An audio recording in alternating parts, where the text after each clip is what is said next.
For 6 months, Victoria touched her ear every time he spoke. The words were Mandarin Chinese, cruel, cutting, meant to destroy her while his friends laughed. He thought she couldn't understand. He thought she was just another desperate woman he could break. Then Victoria did something no one in that restaurant expected, and what came out of her mouth silenced every single person at that table.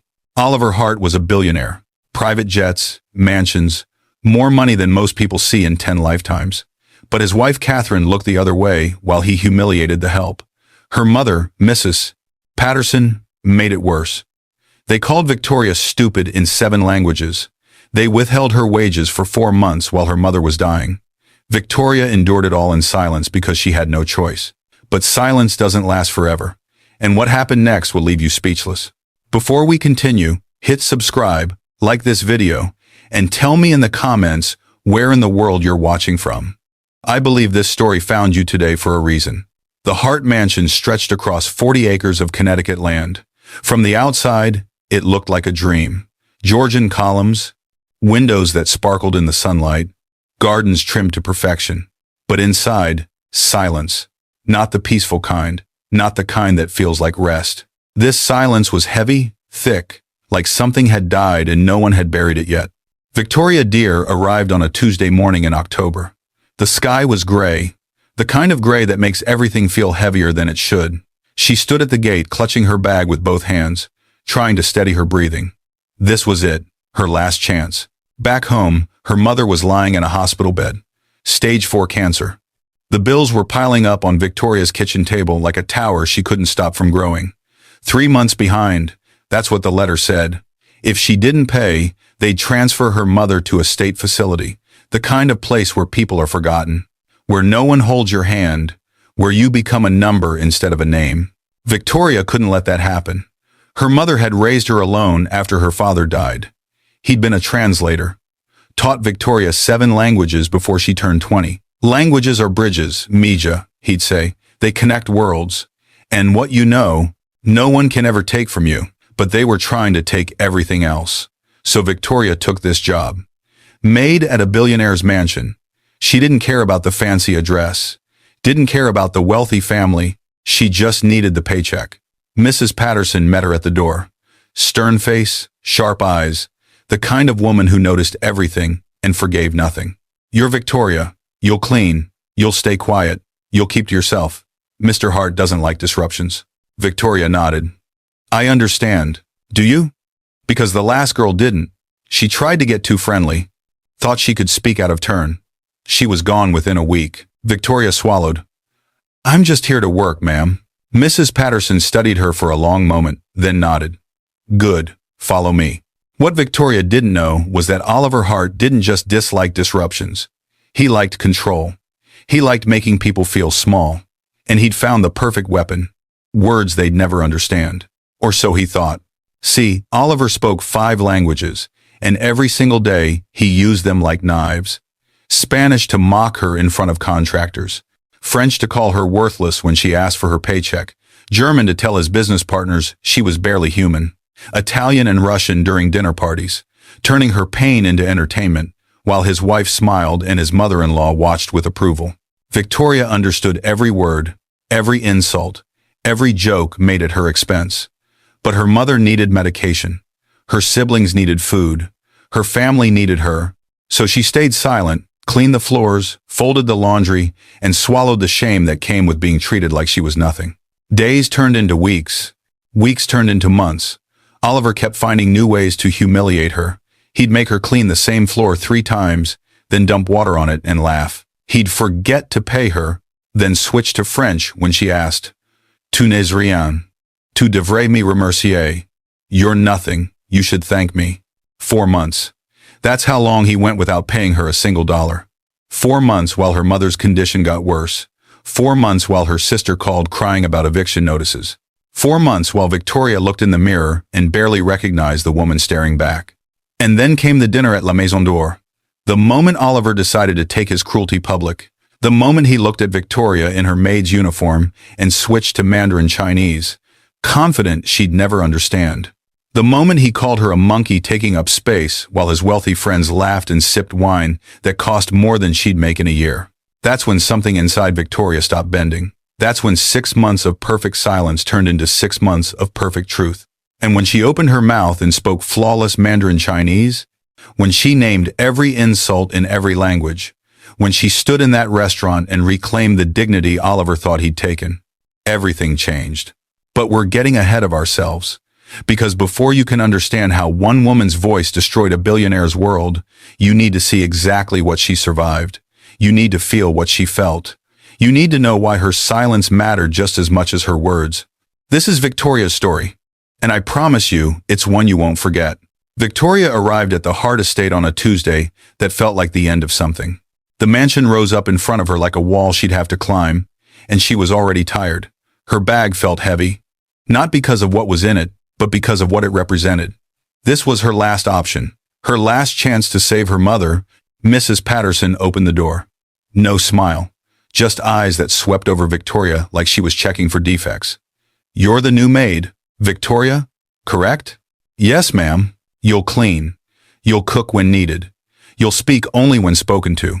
Mr. Hart values his privacy and his peace. Do you understand?" Victoria nodded. She understood more than Mrs. Patterson knew.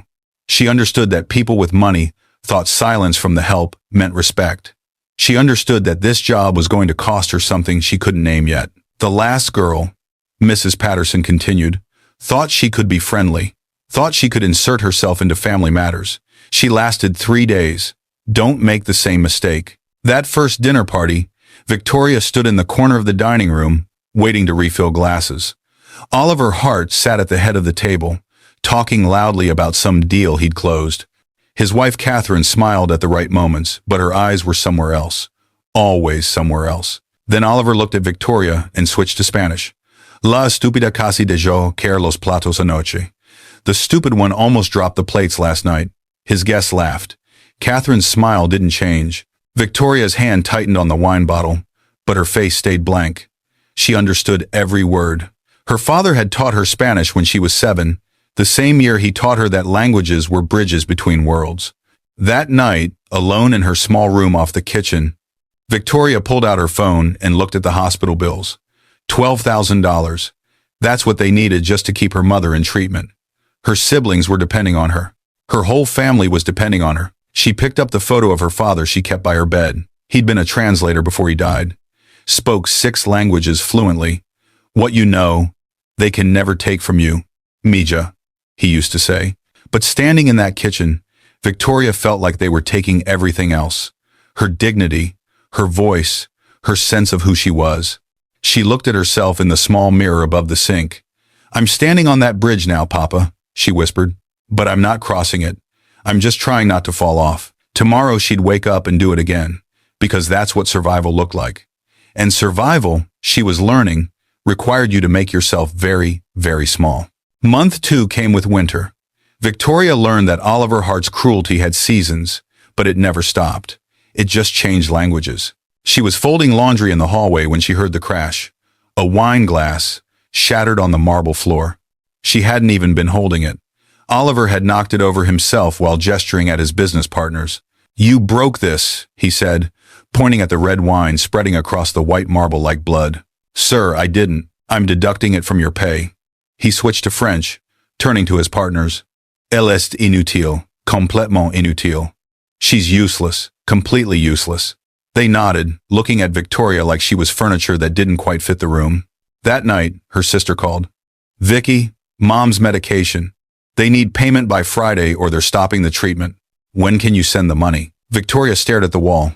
"Soon, I promise. Soon." But soon never came.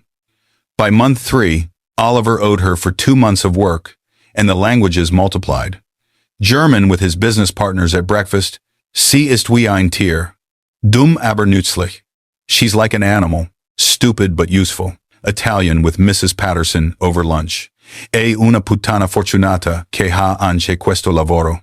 She's a lucky whore to even have this job. Every word landed like a stone. Every insult she understood perfectly, and every time she said nothing.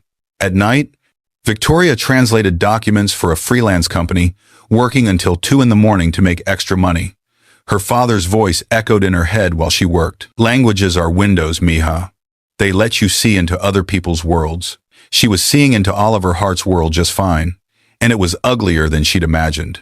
One afternoon, Mrs. Patterson found her scrubbing the kitchen floor for the third time that day. Oliver had walked through with muddy shoes deliberately, tracking dirt across the tiles she'd just cleaned. "If you don't like the work," Mrs. Patterson said, standing over her, "there's the door." Victoria's hands were raw. Her knees hurt. Her mother was dying. Her siblings were scared, but she looked up at Mrs. Patterson and said, "I like the work just fine, ma'am." That night, she looked in the mirror and barely recognized herself. Her eyes looked hollow. Her shoulders slumped. She was disappearing, piece by piece, word by word, insult by insult. Her father's last words came back to her. "Don't let anyone make you smaller than you are. But survival makes you small." That's the part he never told her. When you need something badly enough, you fold yourself into corners, you shrink, you vanish. And Victoria was vanishing. Month 5 arrived like a storm nobody predicted. Victoria's mother's doctor called on a Tuesday morning. "Miss Dear, we need to discuss your mother's treatment options. Without payment, we'll have to transfer her to county care." County care. The place where people went to die slowly, forgotten by everyone except the families who couldn't afford anything better. That afternoon, Victoria did something she'd never done before. She knocked on Oliver's office door. "Sir, may I speak with you?" He looked up from his computer, annoyed. "What is it?" "It's been 4 months, sir. I haven't received any payment. My mother is sick, and I really need." Oliver leaned back in his chair, switching to French. "Tu n'es rien. Tu devrais me remercier de t'avoir donné ce travail. You're nothing. You should thank me for giving you this job." Then he switched back to English, smiling. "I'll pay you when I feel you've earned it, Victoria." "Have you earned it?" Her hands shook. The words she wanted to say piled up in her throat, choking her, but she nodded. "Yes, sir." "Then keep working. We'll see." That night, Victoria broke. She sat on her bed and called her sister, and for the first time in months, she cried, real tears, the kind that come from somewhere so deep you didn't know it existed. "Rosa, they're going to evict us." Her sister sobbed on the other end. "I'm scared. I don't know what to do. Mom keeps asking when you're coming home." Victoria pressed her hand over her mouth to keep the sound in. She couldn't fall apart. Not yet. Not when everyone needed her to hold on. She looked at herself in the mirror after the call ended. The woman staring back was a stranger. Defeated, dimmed, small. Her father's voice. "Don't let anyone make you smaller than you are." But she was so small now, she could barely see herself anymore. The next morning, Oliver made an announcement at breakfast. "Catherine, we're having dinner at La Maison d'Or this Friday. Business associates, important people." Then he looked at Victoria. "You'll come with us. I need someone to assist." Mrs. Patterson smiled. "Wear your uniform, Victoria. Let's not confuse the guests about who you are." Victoria nodded, but something inside her shifted. Not hope, not courage, just a question that had been building for 6 months. How much more can a person take before they stop being a person at all? She was about to find out. La Maison d'Or was the kind of restaurant where the silverware cost more than Victoria's monthly rent used to. Crystal chandeliers, white tablecloths so crisp they looked like they'd never been touched. Waiters in tuxedos moving like dancers. Victoria stood to the side in her maid's uniform while Oliver's friends arrived. Tech executives, hedge fund managers, people who measured their worth in zeros and commas. They barely looked at her. She was part of the furniture again. Oliver held court at the head of the table, talking about his latest acquisition, his new yacht, his plans to expand into Asian markets. Catherine sat beside him, smiling that empty smile, the one that said she'd stopped listening years ago. The food came. Expensive cuts of meat, vegetables arranged like art, wine that cost more per glass than Victoria made in a week. If she'd been paid, Oliver raised his glass. "You know, having good help is so difficult these days." His friends laughed. Someone mentioned their nanny quit. Someone else complained about their driver. Then Oliver switched to Mandarin Chinese. The words flowed out smooth and confident. "这个女佣太笨了，我妻子要教她叠毛巾十次." "This maid is so stupid, my wife has to show her how to fold towels 10 times. Laughter around the table. Some of it uncomfortable, but still laughter. Oliver continued, encouraged. 他就像一只训练有素的猴子，给他简单的任务，希望他不会搞砸。She's like a trained monkey. Give her simple tasks, and hope she does. I'd mess up too badly. More laughter. Catherine stared at her plate. Mrs. Patterson, sitting near the end of the table, smiled. Oliver was performing now. He mimicked Victoria's accent, threw in random Spanish words, made a show of sighing dramatically. 说实话，我让他碰我的盘子，他都应该感激。像他这样的人，只是占用空间。Honestly, she should be grateful I even let her touch my dishes. People like her, they're just taking up space. The table erupted. Someone clapped. Someone else raised their glass in a toast to Oliver's humor. And something inside Victoria stopped bending. 6 months of silence. 6 months of swallowing words that cut like glass. 6 months of making herself smaller and smaller until she almost disappeared completely. But she hadn't disappeared. She was still here, still standing, still able to speak. Her hands stopped shaking. She stepped forward. Every eye at the table turned to her, annoyed that the furniture was moving. Victoria opened her mouth, and perfect Mandarin Chinese poured out like water that had been held back too long. 先生，在过去的6个月里，您用7种语言侮辱我，以为我听不懂。Sir, for the past 6 months, you've insulted me in 7 languages, thinking I couldn't understand. The table went silent. Oliver's smile froze. Victoria continued, her voice steady, clear, every word precisely chosen.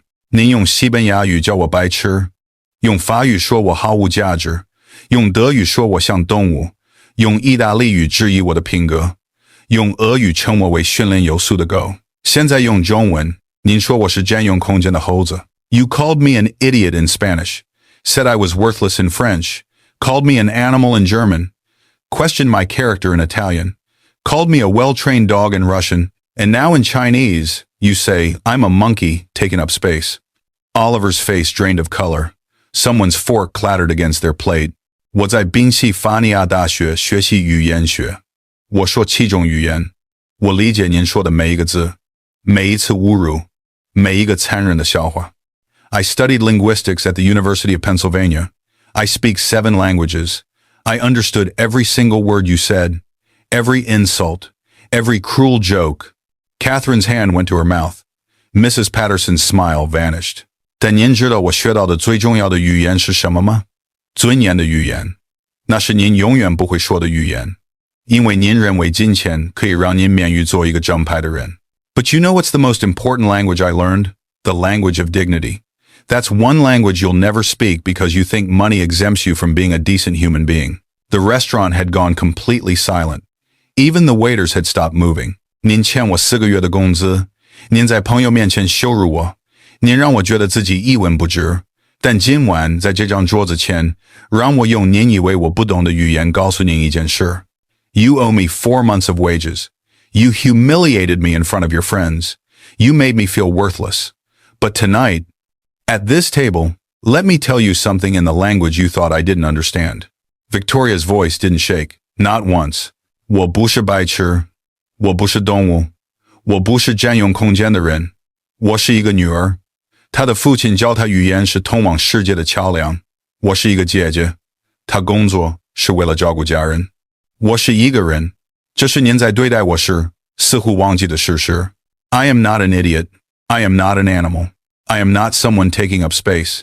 I am a daughter whose father taught her that languages are bridges to the world. I am a sister who works to take care of her family. I am a person, something you seemed to forget when you were treating me. She paused, looking directly at Oliver. 您可以用所有您想要的语言侮辱我，先生，但在每一种语言中，您所说的只反映了您自己。You can insult me in all the languages you want, sir, but in every single one of them, what you're saying only reflects who you are. Silence. Complete, total silence. Then a man at the far end of the table stood up. Older, kind eyes, expensive suit. You speak Mandarin like a native, he said in English. Where did you study? Victoria turned to him, her voice steady. University of Pennsylvania, linguistics degree. I also speak Russian, Italian, German, French, Spanish, and Portuguese. I've been fluent since I was 22. Another man leaned forward. Then why are you working as a maid? Victoria looked at Oliver, then back at the table. My mother has stage 4 cancer. Medical bills destroyed my family's savings. I needed work immediately. Mr. Hart offered me a position. He promised fair wages. He's paid me nothing in 4 months, while calling me subhuman in languages he assumed I'd never understand. The table exploded. Not with laughter this time, with shock. Catherine stood up so fast her chair scraped against the floor. Richard, is this true? You haven't paid her? Oliver stammered. Catherine, you don't understand the situation. I understand perfectly. The man who'd first stood up walked toward Victoria. Miss Dear, my name is Marcus Webb. I run an international consulting firm. We desperately need translators, especially for Mandarin and Russian. He pulled out a business card. May I give you this? Suddenly 3 other men were standing, pulling out their own cards, talking over each other. My firm handles negotiations with Chinese manufacturers. We need someone for our Tokyo office. Translation director position, 6 figures, full benefits. Oliver stood up, panic flashing across his face. Gentlemen, please, this is a misunderstanding. Victoria, let's discuss this privately. Victoria held up her hand. The table went quiet again. She turned to Marcus Webb. I appreciate this, truly, but I don't want a job offered because someone feels sorry for me. Marcus shook his head. Miss Dear, I'm not offering you a job out of pity. I'm offering you a job because you're clearly brilliant, and Mr. Hart is clearly a fool. He paused. But I'm also saying this. What he did to you is unconscionable. You deserve better. When you're ready, no pressure, just respect. Victoria took all 4 business cards. Then she turned to Oliver. I quit. You can mail my wages to my family's address all 4 months, or I'll see you in court. She walked out of that restaurant with her head high, leaving Oliver Hart sitting in the ruins of his reputation. 2 days later, Victoria sat in a coffee shop across from Marcus Webb. He didn't immediately talk about the job. He asked about her mother, about her family, about what she needed. My parents were immigrants, Marcus said quietly. My father cleaned offices at night while getting his engineering degree during the day. Someone gave him a chance, changed everything for our family. He slid a folder across the table. Translation director. International contracts. Starting salary $120,000. Full benefits, including health care that covers pre-existing conditions. You'd start Monday, but take this week off. You've been through enough. Victoria's hands shook as she opened the folder. I can get my mother real treatment. That's the idea. She signed the papers right there, tears streaming down her face. Oliver called 17 times that week. Victoria didn't answer. On the 18th call, he showed up at her family's apartment. Victoria, please, I'll triple your salary, $150,000. Bonuses, I'll cover your mother's treatment, all of it. Victoria stood in the doorway, blocking his entrance. Her sister and mother were inside, finally safe, finally able to breathe. Mr. Hart, I don't work for people who have to lose me to realize I was valuable. I work for people who saw it all along. You didn't see me. You saw a thing you could break. I made a mistake. No. Victoria's voice was calm, final. You made a choice. Every single day for 6 months, you chose cruelty. You don't get to call that a mistake now that it cost you something. She closed the door in his face. Victoria's first paycheck covered everything. Her mother's cancer treatment, the back rent, her sister's school fees, her brother's new shoes, the things that had felt impossible just weeks ago. Her family gathered in the hospital room while her mother got her first round of real treatment. Good treatment. The kind that came with hope instead of desperation. Mija, her mother said, holding Victoria's hand. Your father would be so proud. Victoria smiled. He taught me languages, open doors, Mama. I just learned that self-respect is the key that unlocks them. Monday morning, she walked into Marcus Webb's office building wearing a blazer her sister had helped her pick out. People shook her hand, called her Miss Dear, asked for her expertise, listened when she spoke. She wasn't invisible anymore. She wasn't small. She wasn't silent. She was exactly who her father had raised her to be. That night, she looked at herself in the mirror and recognized the woman staring back. Strong, whole, free. They tried to make me invisible, Papa, she whispered to the photo on her desk. But you can't hide light. You can only cover it for so long. And when it breaks through, it doesn't just shine. It burns away everything that tries to bury it. Meanwhile, across town, Oliver Hart sat alone in his mansion. Catherine had moved out. His business partners were distancing themselves. The story had spread through his social circles like wildfire. Mrs. Patterson stood in the doorway. I told you good help is hard to find. Oliver stared at the empty house. She wasn't help. She was a treasure. And I treated her like trash. He finally understood. Money could buy a lot of things. Mansions, cars, influence, power.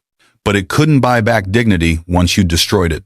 It couldn't buy back respect once you'd thrown it away. And it couldn't buy back the people you'd broken once they'd finally realized they were never broken at all. Some lessons cost everything. Oliver Hart had just paid full price. And Victoria Dear, she was finally, beautifully free.